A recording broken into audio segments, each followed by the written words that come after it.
beloved friends, welcome. Today we gather in joy, love, and gratitude to celebrate one of the most treasured occasions in the Baha'i calendar, the Day of the Covenant. This holy day invites us to reflect on the profound bond that unites us with the center of the covenant, Abdu'l-Baha, the perfect exemplar of the teachings of Baha'u'llah, the embodiment of humility and service, and the unfailing refuge of the friends. The covenant is the divine assurance that humanity will never again be left without guidance. It is the promise of unity, the protection of the cause, and the spiritual lifeline that preserves the oneness of the Baha'i community. On this day, we remember with gratitude the steadfastness, sacrifice, and love of Abdu'l-Baha, whose life was wholly dedicated to ensuring that the light of Baha'u'llah's teachings would shine brightly for all people. As we begin this program, let us open our hearts to the spirit of the covenant, a spirit of fidelity, service, unity, and joy.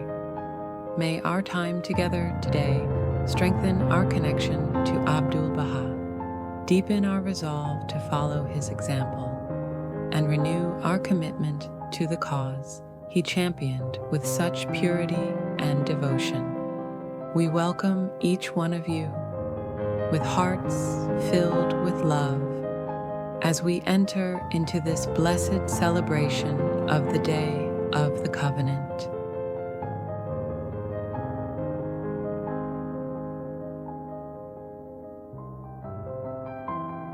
O my Lord and my hope, help thou thy loved ones to be steadfast in thy mighty covenant, to remain faithful to thy manifest cause, and to carry out the commandments thou didst set down for them in thy book of splendors, that they may become banners of guidance and lamps of the company above, wellsprings of thine infinite wisdom, and stars that lead aright as they shine down from the supernal sky. Verily, thou art the invincible, the almighty, the all-powerful.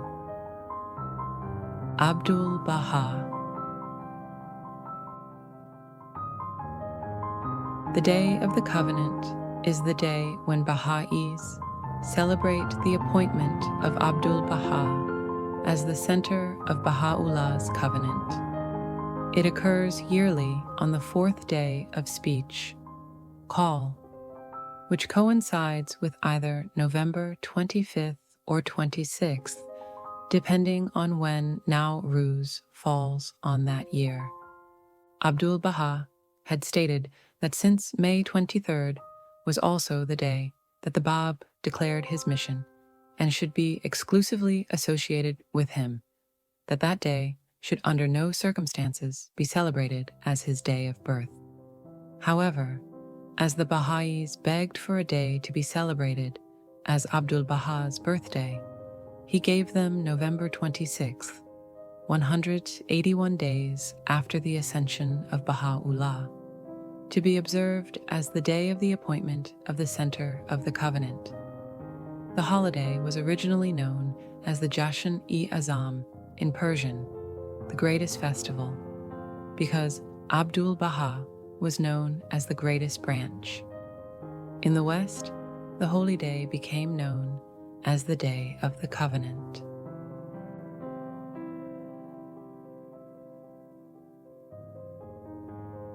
The first duty prescribed by God for his servants is the recognition of him who is the dayspring of his revelation and the fountain of his laws, who representeth the Godhead in both the kingdom of his cause and the world of creation. Whoso achieveth this duty hath attained unto all good, and whoso is deprived thereof hath gone astray, though he be the author of every righteous deed.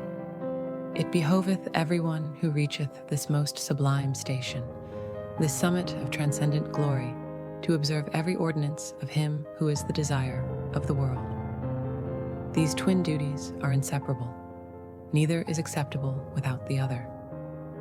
Thus hath it been decreed by him who is the source of divine inspiration. Baha'u'llah, the Kitab-i-Aqdas.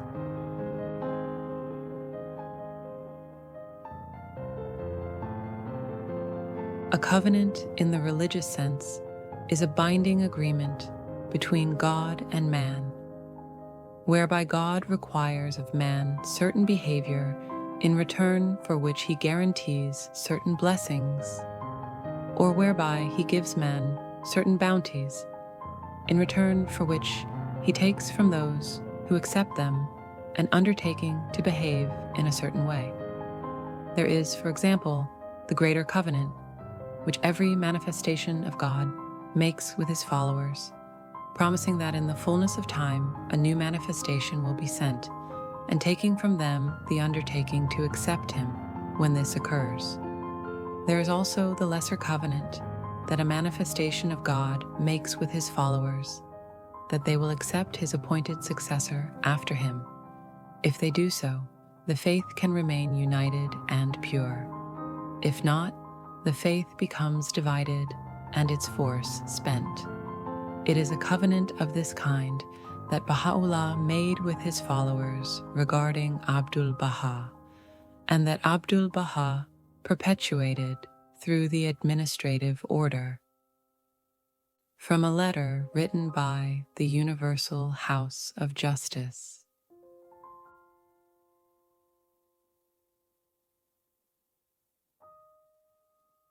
The Lord of the universe hath never raised up a prophet, nor hath he sent down a book, unless he hath established his covenant with all men, calling for their acceptance of the next revelation and of the next book, inasmuch as the outpourings of his bounty are ceaseless and without limit. The Bab, selections from the Bab.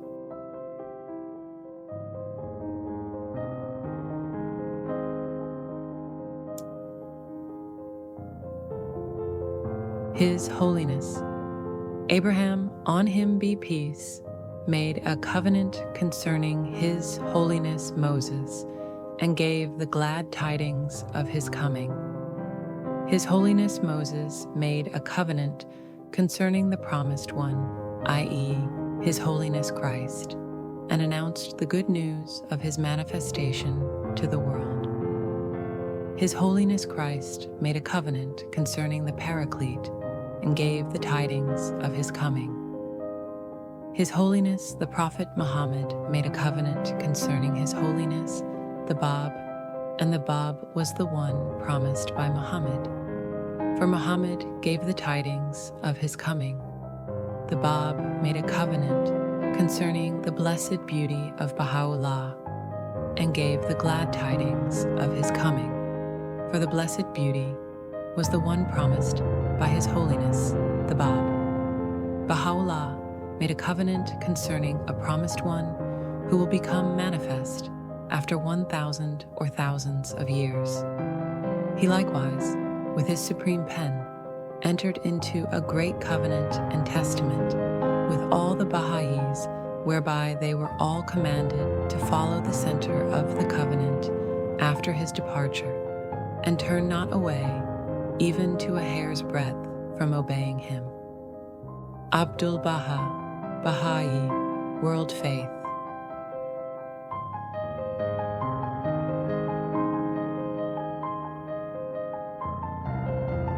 Baha'u'llah covenanted, not that I, Abdu'l-Baha, am the promised one, but that Abdu'l-Baha is the expounder of the book and the center of his covenant, and that the promised one of Baha'u'llah will appear after 1,000 or thousands of years.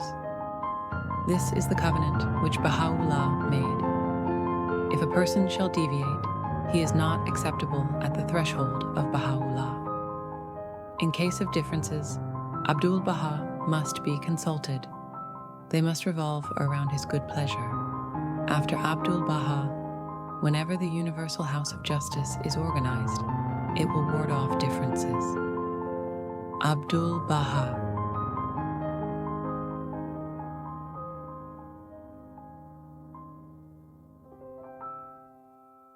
Today, no power can conserve the oneness of the Baha'i world, save the covenant of God. Otherwise, differences like unto a most great tempest will encompass the Baha'i world. It is evident that the axis of the oneness of the world of humanity is the power of the covenant and nothing else. Had the covenant not come to pass, had it not been revealed from the supreme pen, and had not the book of the covenant, like unto the ray of the sun of reality, illuminated the world, the forces of the cause of God would have been utterly scattered, and certain souls who were the prisoners of their own passions and lusts would have taken into their hands an axe, cutting the root of this blessed tree. Every person would have pushed forward his own desire, and every individual aired his own opinion. Abdu'l-Baha, Tablets of the Divine Plan.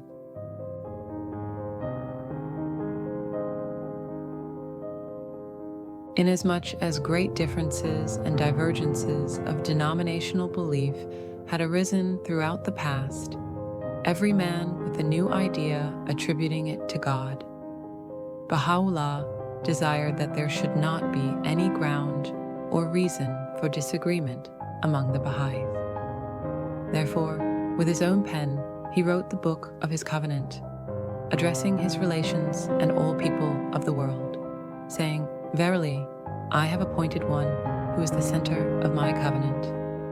All must obey him, all must turn to him. He is the expounder of my book, and he is informed of my purpose. All must turn to him. Whatsoever he says is correct, for verily he knoweth the texts of my book. Other than he, no one doth know my book." Abdu'l-Baha, Promulgation of Universal Peace.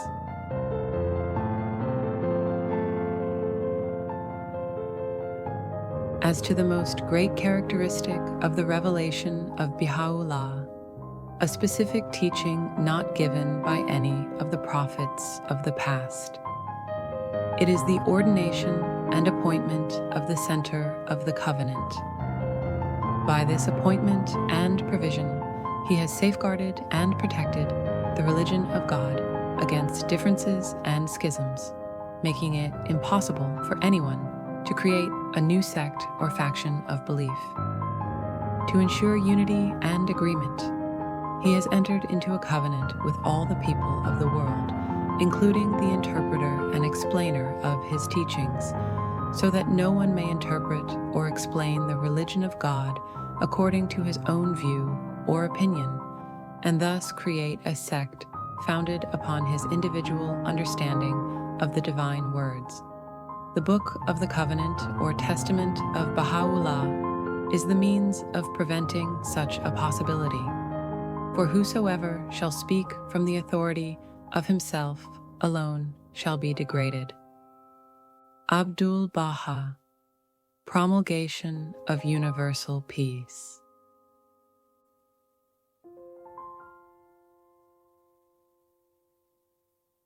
The first condition is firmness in the covenant of God, for the power of the covenant will protect the cause of Baha'u'llah from the doubts of the people of error. It is the fortified fortress of the cause of God and the firm pillar of the religion of God. Today, no power can conserve the oneness of the Baha'i world save the covenant of God. Otherwise, differences like unto a most great tempest will encompass the Baha'i world. It is evident that the axis of the oneness of the world of humanity is the power of the covenant and nothing else. Had the covenant not come to pass, had it not been revealed from the supreme pen, and had not the book of the covenant, like unto the ray of the sun of reality, illuminated the world, the forces of the cause of God would have been utterly scattered, and certain souls who were the prisoners of their own passions and lusts would have taken into their hands an axe, cutting the root of this blessed tree. Every person would have pushed forward his own desire, and every individual aired his own opinion. Notwithstanding this great covenant, a few negligent souls galloped with their chargers into the battlefield, thinking perchance they might be able to weaken the foundation of the cause of God. But praise be to God, all of them were afflicted with regret and loss, and ere long they shall see themselves in poignant despair. Therefore, in the beginning, the believers must make their steps firm in the covenant, so that the confirmations of Baha'u'llah may encircle them from all sides.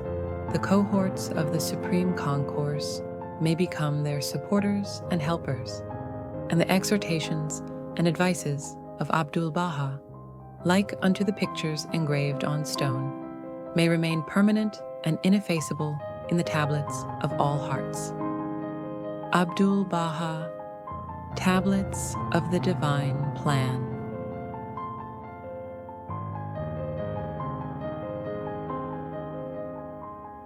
Referring to both the guardian and the universal house of justice, we read these emphatic words: the sacred and youthful branch, the guardian of the cause of God, as well as the universal house of justice, to be universally elected and established, are both under the care and protection of the Abha beauty, under the shelter and unerring guidance of the Exalted One, the Bab. May my life be offered up for them both. Whatsoever they decide is of God. Shoghi Effendi, World Order of Baha'u'llah.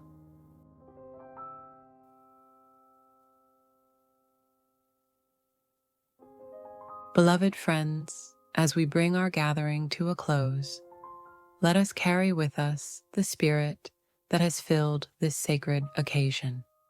Today we have reflected on the love, the steadfastness, and the shining example of Abdu'l-Baha, the center of the covenant and the embodiment of selfless service to humanity.